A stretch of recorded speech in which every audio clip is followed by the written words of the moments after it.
에덴의 동편에 와서 기거하게 된 인류는 두 부류의 사람들로 크게 분류가 됩니다. 하나님을 떠나서 멀리 가서 하나님을 등지고 이제는 더 이상 하나님의 이름을 부르지 않고 하나님의 이름을 잃어버린 가인과 그 가인의 후손들, 그들은요 정말 세상적으로는 잘 나가는 화려한 문명을 일굽니다.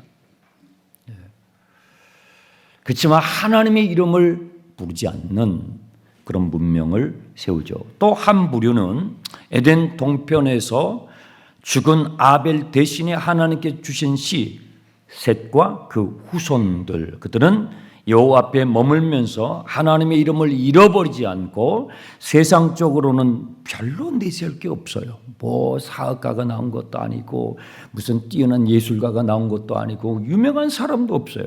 무슨 업적을 이룬 것도 없어요. 화려한 게 없어요. 그런데 그들은요 여호와의 이름을 부르며 하나님의 이름을 부르며 에덴이 회복되기를 고대하며 하나님의 은혜를 기다리는 또 한 부류의 사람들이 있습니다. 여러분은 누가 되기를 원하십니까? 여러분은 후자가 되기 바랍니다. 여호와의 이름을 불렀더라. 이 여호와, 히브리어로 야훼인데 우리말로는 여호와라고 번역되어 있는 이 하나님의 명칭의 뜻은 스스로 계신 분. 출애굽기에 그 해석이 나오죠. 그것은 모든 존재의 근원이시며 시작과 끝, 알파와 오메가, 모든 역사의 주관자, 창조주, 심판자라는 뜻입니다. 그 하나님의 이름을, 여호와 하나님의 이름을 그들은 불렀던 것이죠. 5장은요 그 셋과 셋의 후손들의 족보가 쭉 기록이 되어 있어요. 네. 저는요 제가 이렇게 집회를 하고 하면 제가 어떤 본문을 택하지 않아요. 그냥 쭉 같이 가요. 저도 말씀을 따라가는 거예요. 여러분도 따라오고. 그래서 제가 좀 어려워요. 왜냐하면 이거 따라가야 되기 때문에. 제가 따라가야 되기 때문에. 그러나 이 주어진 이 말씀 가운데 오늘 여러분에게 꼭 필요한 하나님의 음성이 있을 줄 믿습니다. 셋의 후손들의 그 족보입니다. 1절에 5장 1절에 아담의 계보, 아담이 셋을 낳았잖아요. 이 계보라는 단어가 앞에서 내력 또는 족보 이런 단어들로 번역이 된다고 그랬어요. 히브리어로 톨레도트라는 단어인데 창세기 10번 나옵니다. 10번이라는 것은 하나님의 완전수이죠. 하나님께서 모세를 통해서 창세기를 주셨는데 10번의 이 족보를 주신 것은 하나님의 의도가 담겨 있습니다. 여러분 진리가 되려면요 최소한의 갖춰야 할 조건이 필요한데 그것은 역사성입니다. 역사성이 없는 것은 진리가 될 수 없어요. 우리의 현실, 땅을 딛고 살아가는 우리의 현실에서 나오지 않는 어떤 원리는 절대적인 가치가 될 수가 없죠. 그래서 족보를 성경에서 비춰주는 거예요. 이 족보는 역사성을 말하는 거예요. 역사적 사실이었다라는 것이죠. 부족하고 이 족보를 보면 참 부족하고 내세울 것 없는 유한한 태어나고 죽고 부족하고 유한한 인간들을 통해서 하나님께서 여전히 일하고 계시고 하나님의 약속을 성취하고 계시는 하나님의 열정을 우리가 이 족보를 보면 느낄 수가 있습니다. 족보는 뿌리이면서 또 대를 이어가면서 유한한 인간의 역사 가운데 간섭하시면서 하나님의 원대한 계획을 이루어가고 계시는 하나님의 열정을 느끼게 하는 게 족보인데요. 저번에 제가 한번 소개해 드렸죠. 대전에 가면 우리나라의 성시의 그 뿌리 공원이 있어요. 우리 이제 장로님들과 이렇게 대화하다가 가보신 분 계시냐고 뭐 가보신 분이 없어요. 혹시 뭐 개인적으로 가보신 분들이 계실 수도 있지만 그래서 작년 5월 달에 저희들이 수양관 가가지고 그 가정의 달 BBQ 파티를 했었는데 이번에는 파티를 하지 않고 대전 뿌리공원을 가려고 지금 추진 중이에요. 그래서 5월 초에 가려고 하니까요. 그때 또 광고가 나가면 여러분 자녀들하고 가서 여러분 성씨가 있잖아요. 뭐 김씨, 이씨, 박씨, 정씨 뭐 여러 성씨들이 있잖아요. 웬만한 성씨는 다 거기 다 정리가 돼 있어요. 우리 뿌리는 여기구나 이렇게 다 돼 있습니다. 예, 같이 가셔서 또 확인하는 좋은 시간이 되면 좋겠습니다. 이 족보에 눈에 띄는 점들이 몇 가지가 있어요. 뭐죠? 평균 수명이 길어요. 길어요. 오, 상당히 젊어 보이시네요. 올해 몇 세세요? 제가 700살입니다. 젊네. 너무 젊어. 나 800살. 뭐 지금 보통이래요. 지금 평균 수명이 900살이에요. 여기는. 오염이 안 돼 있고, 그러니까 뭐 그냥 거의 뭐 1000살 좀 사셨구나 이런 시대였단 말이에요. 네.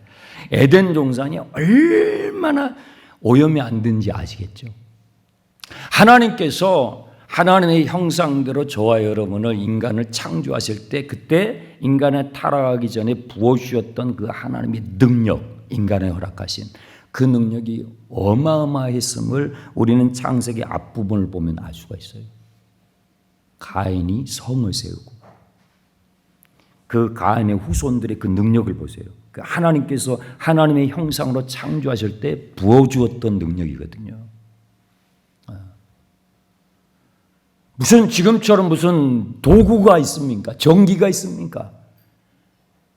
근데 하나님의 그 능력이 부어지기 때문에 그런 엄청난 문명들을 이뤘던 것이죠. 사람의 수명도 그랬습니다. 오염되지 않았던 그런 시절이었기 때문에 보통 900살 이렇게 살았던 것이죠. 또 4절을 보세요. 4절을 보시면 아담이 셋을 낳았잖아요. 죽은 아벨 대신에 하나님께서 셋을 주셨는데 셋을 낳은 후에 아담은 800년을 더 살아요. 그리고 뭐 했어요? 자녀들을 낳았어요. 그렇죠? 근데 이 자녀들의 이름이 기록되어 있어요? 생략되어 있단 말이에요. 성경을 여러분 읽으실 때 성경이 기록된 대로 따라가세요. 아담은 도대체 몇 명 낳은 거야? 이것은 지금 주요 포인트가 아니에요. 그건 생략했어요. 그건 굳이 몰라도 되는 사항이라고요. 그런 것만 막 들추려고 하는 게 이단들이 그걸 잘한단 말이에요. 왜? 현혹시키기 위해서, 현혹시키려고.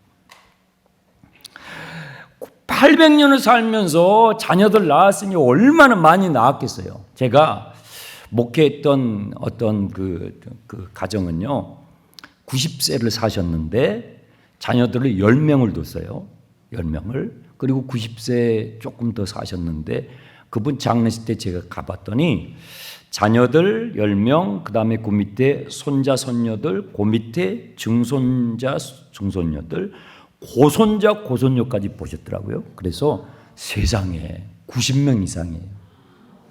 한 사람이, 여러분, 한 사람이 100살 못 살았는데도요, 90세 정도 살았는데도요, 그 가족이 90명이 넘어요. 그러면 한번 생각을 해보시라고요.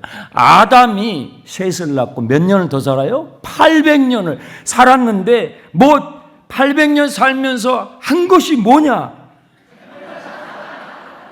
그때 뭐 전기가 있어요. 뭐가 있어요? 무슨 뭐 유흥이 있어요. 뭐 해외 여행을 갈 거예요. 비행기를 타고 동남아를 갈 거예요. 뭐예요? 그냥 그랬어요. 그냥 나았어요. 얼마나 많이 나았겠냐고요. 그리고 건강해요. 오염이 안 됐어요. 네. 얼마나 많이 나았겠냐고요. 네.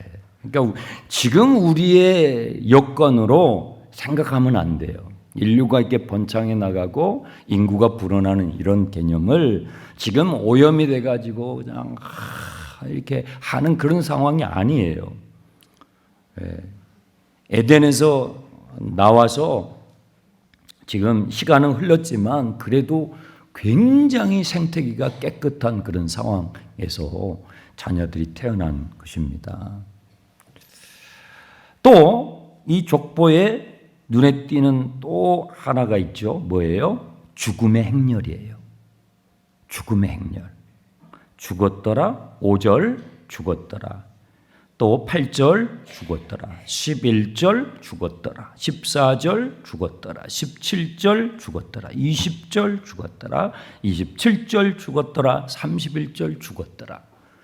뭐예요? 뱀이 뭐라고 그랬어요? 결코 죽지 않아. 하나님 뭐라고 그랬어요? 반드시 죽어. 누구 말이 맞아요? 하나님의 말씀대로 된다 이 말이에요. 하나님의 말씀대로 되고 있다는 걸 증거하는 거예요. 왜 인류에게 죽음이 이렇게 찾아와서 죽음의 증상 가운데 우리가 놓이게 되고 죄와 죽음 안에서 고통스러운 인생이 되었는가? 뱀에게 속았잖아요. 뱀은 절대 안 죽어. 그거 먹으면 하나님처럼 돼. 하하가 너무너무 유혹이 된 거예요. 정말 그거 하나 못 먹게 했는데 그거 하나 보태면 내가 하나님처럼 될 것 같은 것 같았거든요. 그런데 죽음의 행렬을 보세요. 하나님의 말씀대로 되는 거예요. 또 눈에 띄는 이 죽음의 행렬 가운데서 정말 한 줄기 빛처럼 반짝거리는 구절이 있어요. 어디예요? 23절이죠. 23절. 죽었더라 막 900살을 살았던 하여튼 죽어요. 죽었더라 했는데 23절에 아주 그냥 칠흑같이 어두운 어둠을 뚫고 반짝거리는 불빛. 살았더라. 따라서 합시다. 살았더라. 여러분은 산자가 되시기 바랍니다. 살았더라. 이 사람은요, 죽음을 보지 않아요. 죽음을 보지 않고 하나님의 데려가심을 받아요. 인류 최초로, 여러분, 사람이 하늘을 날고 공중을 나는 것. 옛날에 동화에서나 나오는 얘기죠. 어떻게 인간이 하늘을 날고 공중을 납니까? 그건 동화책에서나 나오는 라이트 형제가, 그렇죠? 라이트 형제가 20세기 초기에 비행에 성공하기 전까지는요, 인간이 공중을 날고 하는 것은요, 다 동화책에서나 나오는 신화 같은 이야기였다고요. 그런데 이제 비행기가 날아다니면서 사람도 지금 우주선도 쏘니까요. 여러분, 인간도 그 정도 하면 시간과 공간 속에 살아가는 이 한계를 가진 인간도 비행기를 만들고 우주선을 쏘면서 날아다니는데요. 하나님은요, 시간과 공간에 제한을 받지 않으셔요. 하나님께서는 에녹을요, 그냥 데려가셨어요. 죽음을 보지 않았던 최초의 인간. 엘리야가 데려가심을 받기 수천 년 전에, 예수님께서 부활하시고 승천하시기 수천 년 전에, 여러분, 에녹은요, 데려가심을 받았어요. 데려가심. 죽음을 보지 않고 하나님께서 데려가셨어요. 어떻게 이런 일들이 일어났는가를 우리 한번 살펴보도록 하겠습니다. 이 에녹의 아버지의 이름이 뭐예요? 18절 보세요. 야렛이에요. 야렛이 아이를 낳았어요. 아이를 낳았는데 이름을 뭘로 지을까 하다가 이 이름은 그 신앙 고백이 담긴다고 그랬잖아요. 이름을 에녹이라고 불렀어요. 우리는 이미 에녹을 한 사람 봤어요. 어디 있었죠? 사장에서. 누구? 가인의 아들이었잖아요. 가인이 하나님을 떠나서 멀리 에덴의 동편에서 멀리 가서 롯 땅에 거주하면서 아이를 낳아요. 그죠? 아이를 낳아요. 그리고 그 아이의 이름을 에녹이라고 불러요. 에녹이라고 짓고 그 다음에 성을 쌓고 그 성을 또 에녹성이라고 아이의 이름을 붙여서 에녹성이라고 붙였어요. 그래서 이 에녹의 이름은 이 당시에 너무너무나 유명한 이름이었어요. 그렇죠? 에녹성은 그 시대의 문명의 허브였기 때문에 에녹성을 모르는 사람은 아무도 없어요. 에녹. 그런데 이 야렛이 아이가 태어났을 때 어떤 이름으로 지을까 주님 앞에 기도하다가 그 시대에 너무나 유명했던 가인의 아들이죠. 에녹송으로 불려지는 이 에녹의 이름을 가지고 자기 아이의 이름을 붙입니다. 의도적으로 자기 신앙 고백이 담겨 있어요. 에녹의 뜻은요, 시작한다는 뜻이 있어요. 히브리어 단어는요, 여러 가지 뜻이 있는데 시작한다는 뜻이 있어요. 그래서 가인은 하나님을 등지고 하나님을 떠나서 하나님이 없는 삶을 시작하기로 작정하고 자식의 이름을 에녹이라 붙이고 그 성에다가 이름을 새겼어요. 하나님의 이름을 새긴 것이 아니라 자식의 이름을 새겼단 말이에요. 그런데 야렛은요, 야렛은 가인이 추구했던 시작이 아닌 최초의 시작, 창세기 1장 태초에 원래의 시작, 하나님께서 시작하셨던 그 본래적인 시작을 허락해달라는 그런 사모함을 가지고 자기의 자식을 또 다른 전혀 다른 에녹이 되게 해달라고 이름을 그렇게 붙인 거예요. 이 에녹이라는 단어에 또 다른 의미가 있어요. 히브리어는 여러 가지 의미가 있습니다. 시작한다는 의미가 있고 봉헌한다는 의미가 있어요. 바친다, 봉헌한다. 아버지 야렛은요, 이 아이가 하나님께 전적으로 바쳐진, 하나님께 전적으로 봉헌된 삶을 사는, 새로운 시작을 여는, 태초에 하나님께서 시작하셨던 그 본래적인 시작으로 이 인류가 돌아올 수 있도록, 이 아이가 쓰임받도록 이 아이의 이름을 의도적으로 에녹이라고 붙였던 것입니다. 야렛의 기도는 어떻게 됐을까요? 응답됩니다. 여러분, 부모의 기도는요, 살아있습니다. 부모의 기도는 살아있습니다. 아버지 야렛의 기도는요, 응답이 돼서 그 아들 에녹은요, 가인의 에녹과 완전히 다른 삶을 살아요. 그러니까 두 명의 에녹이 있는 거예요. 가인의 에녹은 하나님을 등지고 하나님의 이름을 부르지 않는 그런 인생이 됐지만, 야렛의 에녹은요, 전혀 다른 삶을 살아요. 하나님께 바쳐진, 그 이름 그대로 하나님께 바쳐진 새로운 시작을 여는 삶을 살아가게 됩니다. 21절, 에녹은 65세에 무두셀라를 낳아요. 아이를 낳았는데 그 아이의 이름을 무두셀라라고 붙여요.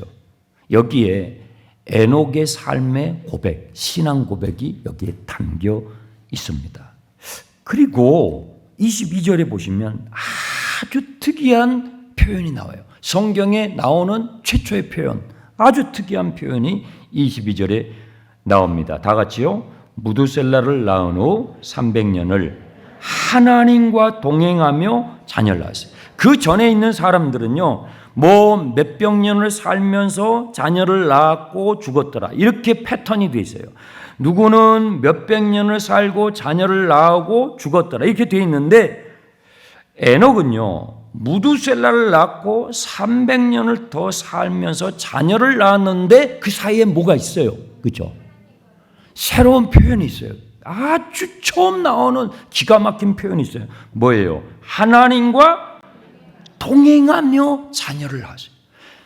하나님과 동행하면서 자녀를 낳고 하나님과 동행하면서 자녀를 키웠어요. 에녹은 무슨 막 사업을 일구고 기업을 일구고 뭐 엄청난 업적을 일구고 이런 거 없어요. 하나도 없어요.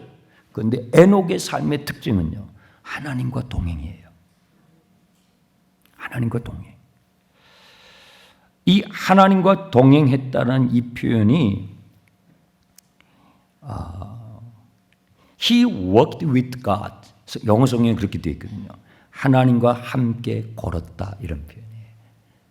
그런데 원어에 보면 원어적인 의미는요, 이것이 하나님과 산책하다, 그런 뜻이에요. 여러분, 산책하십니까? 산책 몰라요? 저는 일주일에 한 두세 번 산책을 갑니다. 이 공원으로 해가지고 장충당 공원에서 남산 쭉 돌고 옵니다. 예. 남산 참 좋습니다. 산책을 하면서 풀도 보고요, 나무도 보고요, 개울도 보고요. 하나님을 느껴요.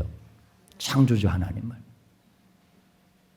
하루를 살아가면서 그저 막 분주하게 정신없이 그 행복한 거 아닙니다. 하나님이 창조하신 세계를 즐기세요. 누리세요. 네, 꽃도 보시고요. 나무도 만져보시고. 하나님과 산책한다라는 뜻이에요. 산책하면서 마음과 마음을 나누죠. 대화하죠. 그렇죠? 삶을 나누잖아요. 산책하면서. 에녹은요, 하나님과 그런 기가 막힌 친밀함을 누렸어요. 하나님 마치 에녹의 친구예요. 친구. 300년을 함께 하나님과 산책하면서 하나님과 친구의 그 관계를 누립니다. 여러분, 이 친밀함은요, 아담과 하와가 타락하기 전에 에덴 동산에서 하나님과 함께 동산을 거닐면서 아담과 하와가 누렸던 친밀함이었어요. 인간이 타락하고 에덴에서 추방을 당하여 에덴의 동편에 거주하면서 잃어버렸던 것, 너무나 소중한 것, 하나님과의 친밀함. 하나님의 음성을 듣고 주님 나에게 오셔서 나에게 말씀하소서. 주 음성 듣기 원하네. 인간이 타락함으로 인하여 에덴에서 떠나 에덴의 동편에 기거하면서 잃어버렸던 것, 하나님과의 친밀함, 하나님의 음성을 듣고요, 하나님의 마음을 느끼고요. 하나님의 마음을 느끼십니까? 하나님의 음성을 들어보셨습니까? 에녹은 300년 동안 그 하나님과의 친밀함을 누리는 거예요. 이 기가 막힌 거예요. 하나님과 동행하며 자녀를 낳았습니다. 어떤 분은요, 안타까운데 이렇게 대화를 하면, 목사님, 제가요 지금 자녀들을 키워야 돼요. 자녀들 다 키우고 제가 하나님과 동행할게요. 그거 아니에요. 에녹은 자녀를 낳으면서 하나님과 동행하고, 자녀를 키우면서 하나님과 동행하고, 자녀를 다 키우고 나서 할게요. 그러면 없어요. 그런 기회 없어요.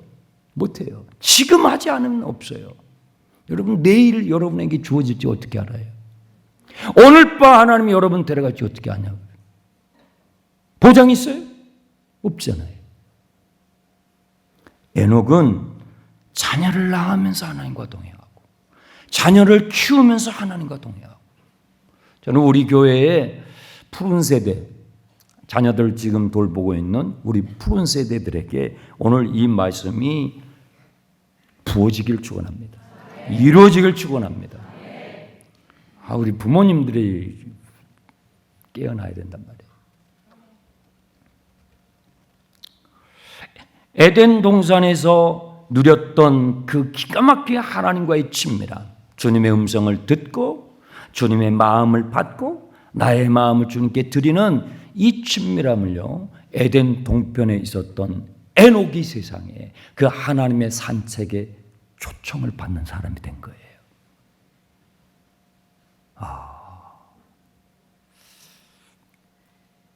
그리고 300년이 지난 후 주님께서 너무 이 에녹의 삶이 너무 마음에 드셨는지, 주님의 마음을 기쁘시겠는지, 히브리서 11장에 이 에녹의 기록이 나와요. 에녹이 믿음으로 하나님을 기쁘시게 하는 삶을 살았기 때문에 그가 데려가심을 받았다라고 되어 있어요. 하나님 마음이 너무 에녹을 보면서 기쁘셨어요. 그래서 그냥 너는 와라. 그냥 에덴 동산으로 데려가셨어요. 데려가셨어요. 죽음을 보지 않았어요. 죽음을 보지 않았어요. 자, 그러면 에녹이 무두셀라를 낳기 직전에 어떤 계기가 있었단 말이에요. 그가 하나님과 동행하게 되는 깊은 친밀한 교제 가운데 에녹이 들어가게 된 계기가 있어요. 사람들은 다 계기가 있잖아요. 어떤 계기가 있었길래 에녹에게 이러한 은혜가 임했는가? 무두셀라를 낳기 전에 그의 이름을, 자식의 이름을 붙여주기 직전에 에녹은요, 하나님을 경험합니다. 하나님을 경험해요. 하나님의 음성을 듣게 돼요. 그 본문이 창세기 5장에는 나와 있지 않아요. 그런데 신약 성경에 나와 있어요. 신약 성경 어디에 나와 있냐면 유다서에 나와 있어요. 그럼 유다서 아세요?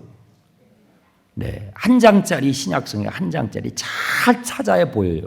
한 장짜리여서 잘 안 보여요. 자, 본문 띄워주세요. 자, 유다서는 한 장짜리 14절 15절 다 같이요.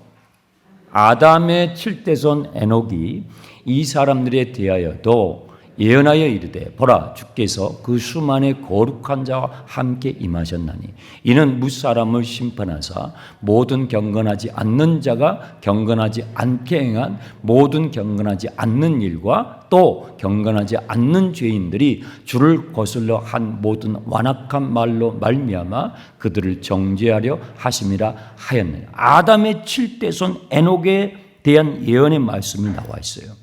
에녹이 그의 아이 무두셀라가 태어나기 전에 하나님의 음성을 들어요. 그런데 저 내용이 한마디로 뭐냐면 하나님의 심판이 다가온다는 음성이에요.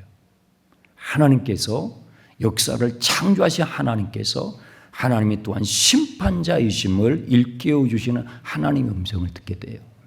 이 체험을 하고 나서요, 에녹은요 완전히 삶의 방향을 바꿉니다.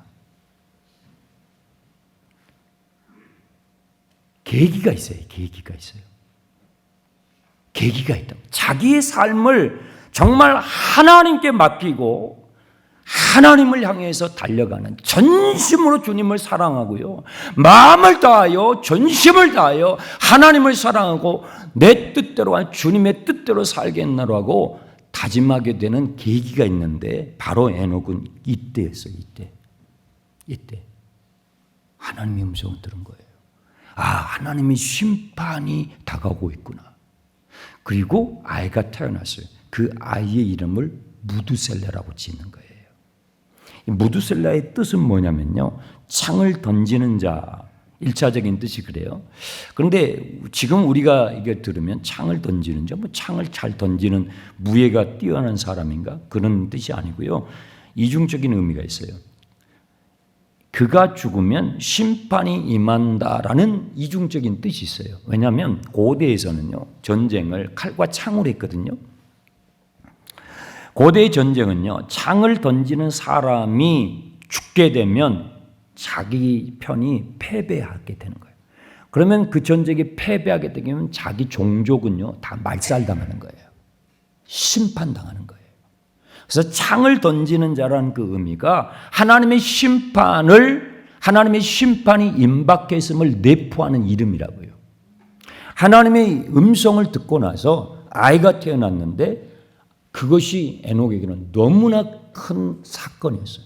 그리고 그 아이의 이름을 붙여주면서 하나님의 음성을 늘 기억하도록, 성경책이 없는 시절이잖아요. 기억하도록 아이의 이름을 무두셀라라고 붙인 것입니다.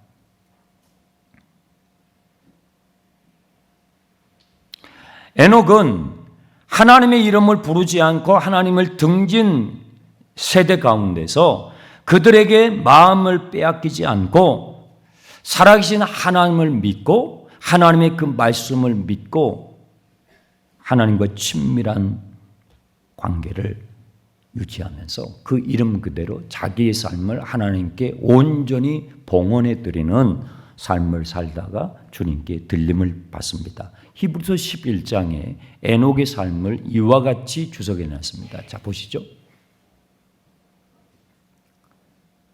네, 다 같이 읽어보겠습니다. 믿음으로 에녹은 죽음을 보지 않고 옮겨졌으니 하나님이 그를 옮기심으로 다시 보이지 아니하였느니라. 그는 옮겨지기 전에 하나님을 기쁘시게 하는 자라 하는 증거를 받았느니라. 믿음이 없이는 하나님을 기쁘시게 하지 못하나니 하나님께 나아가는 자는 반드시 그가 계신 것과 또한 그가 자기를 찾는 자들에게 상 주신 이심을 믿어야 할지니라. 자, 저게 지금 히브리서 11장은 믿음의 조상들에 대한 간략한 신약의 주석이에요. 저기 보시면 5절은 에녹의 삶을, 그 다음에 6절은 에녹과 관련된 구절, 아주 유명한 구절이에요. 믿음이 없이는 하나님을 기쁘시게 할 수 없어요. 이것은 에녹의 삶을 설명하는 거예요. 에녹이 하나님을 기쁘시게 하는 믿음의 소유자였어요. 그런데 에녹이 믿었던 믿음의 내용이 뭐냐 이 말이에요. 두 가지. 하나님께 나아가는 자는 반드시 그가 계신 것. 에녹은요, 하나님께 늘 나아갔어요. 하나님께 늘 나아갔어요. 무슨 뭐 주일날이니까 무슨 집회니까 이런 날 잡을 때가 아니고 그냥 일상의 삶 가운데서 주님 앞에 마음을 향하며 초점을 향하며 주님께 나아가는 거예요. 나아가서 어떤 믿음으로 나아가냐면 하나님은 살아계셔. 하나님이 살아계신 그 믿음을 가지고 나아가는 거예요. 내가 비록 혼자서 지금 나아가지만, 혼자서 지금 예배당에 나아가지만, 혼자서 예배하러 나아가지만 거기에 하나님이 살아계심을 그는 믿고 나아가는 거예요. 또 그가 자기를 찾는 자들, 하나님은 자기를 찾는 자들에게 상 주심을. 에녹은요, 하나님께서 역사를 심판하실 거나 곧 심판하실 거라는 예언을 들었어요. 음성을 들었단 말이에요. 그런데 그 음성을 듣고 삶을 방향을 확 이제 정리해요. 주님 앞에 나아가기를 힘써요. 하나님의 살아계심을 믿고, 그리고 하나님께 나아갈 때에 비록 하나님께서 심판하시겠지만 그 심판 가운데서도 그 믿음을 가지고 하나님 앞에 나아가는 자들에게 은혜를 베풀어 주실 하나님이신 걸 믿고 나아가세요. 매일 일상의 삶 가운데서. 교회가 있었던 시절이 아니에요. 예배당이 있었던 시절이 아니에요. 목회자가 있었던 시절이 아니에요. 하나님 앞에 개인적으로 일상의 삶 가운데서 하나님 앞에 나아가는 거예요. 전심으로 하나님께 나아가는 거예요. 그러니까 하나님께서 이 에녹을 보시고 너무 마음에 드는 거예요. 너무 하나님 마음에 기쁘게 드는 거예요. 그래서 데려가셨어요. 죽음을 보지 않고 데려가셨어요. 세상적인 업적은 없어요. 성을 쌓는 곳도 없어요. 무슨 신제품을 개발해서 돈을 뭐 엄청 벌어드는 것, 그런 것도 아니에요. 그냥 자식을 낳아 키우면서 하나님과 동행하기를 사모했던 사람이에요. 근데 여러분, 예수님께서 이 에녹에 관련된 말씀을 제자들에게 하셨어요. 자, 마태복음 24장 보세요. 같이 읽습니다. 그때에 두 사람이 밭에 있음에 한 사람은 데려가고 한 사람은 버려둠을 당할 것이요, 두 여자가 맷돌질을 하고 있음에 한 사람은 데려가고 한 사람은 버려둠을 당할 것이니라. 그러므로 깨어 있으라. 어느 날에 너희 주가 임할는지 너희가 알지 못하리라. 예수님께서 이 에녹의 사건을 가지고 주님의 재림에 대한, 주님의 재림은 심판의 때를 말하는 거예요. 주님의 재림에 대해서 제자들에게 말씀하시면서 두 사람이 밭에 가서 일을 해요. 두 사람이 회사에서 일을 하는 거예요. 그런데 한 사람은 데려감을 당하고 한 사람은 그대로 있어요. 두 사람은 맷돌을 갈아요. 두 사람은 열심히 집안에서 일을 해요. 그런데 한 사람은 데려감을 당하고 한 사람은 그대로 있어요. 그런 일들이 일어나게 될 것을 주님께서 우리에게 경고하시면서 그러므로 뭐예요? 깨어 있으라. 에녹과 같이 깨어 있으라. 사랑하는 우리 성도 여러분, 깨어 있기 바랍니다. 깨어 있으세요. 깨어 있어요. 지금 부활절 기념성이거든요. 여러분, 주님이 부활하신 거 아시죠? 여러분, 주님이 부활하셨으면 믿습니까? 그러면 예수님의 부활이 사실이면 그 다음에요, 예수님의 재림도 사실이에요. 예수님의 부활이 거짓이면요, 예수님의 재림은 아무것도 아니에요. 그러나 예수님이 우리를 위해서 십자가에 죽으시고 부활하신 것이 사실이면 주님의 재림의 사건도 반드시 있습니다. 주님은 다시 오십니다. 심판이 오고 있습니다. 심판이 오고 있습니다. 에녹은요, 그 하나님의 음성을 들었을 때 자기의 마음의 초점을, 비록 세상 가운데 살지만 세상에 자기의 마음을 쏟지 않고 마음의 중심을, 마음의 방향을 주님께 두고 늘 주님께 나아가기 힘쓰세요. 주님께 나아가기 힘쓰는 거예요. 주님께 나아가기 힘쓰는 거예요. 하나님의 살아계심을 믿고 하나님이 말씀하신 그 약속의 말씀이 성취될 것을 믿고 하나님께서 역사를 심판하실 때에도 주님께 믿음으로 나아가는 자들에게 은혜 베풀어 주시는 좋으신 하나님이신 걸 믿고 주님 앞에 나아가는 거예요. 그랬더니 에녹은요, 죽음을 보지 않는 하나님의 은혜를 입습니다. 제가 신대원을 마치고 신대원을 거의 마쳤을 때 우리 동기들하고 같이 가끔씩 이렇게 모여서 기도를 하고 했었습니다. 저는 제 인생에서 하나님의 음성을 그때까지 한 번도 들어본 적이 없습니다. 그냥 성경을 묵상하면서, 성경을 읽으면서, 성경이 하나님의 말씀이라고 믿고 성경을 읽고 묵상하면서 그렇게 믿음 생활을 했던 사람입니다. 그런데 제가 신대원을 졸업할 쯤 가까이 됐을 때 우리 동기들 10여 명과 같이 모여서 기도하기 위해서 모였는데요. 그때 제가 하나님의 음성을 들었습니다. 여러분, 하나님은 살아계십니다.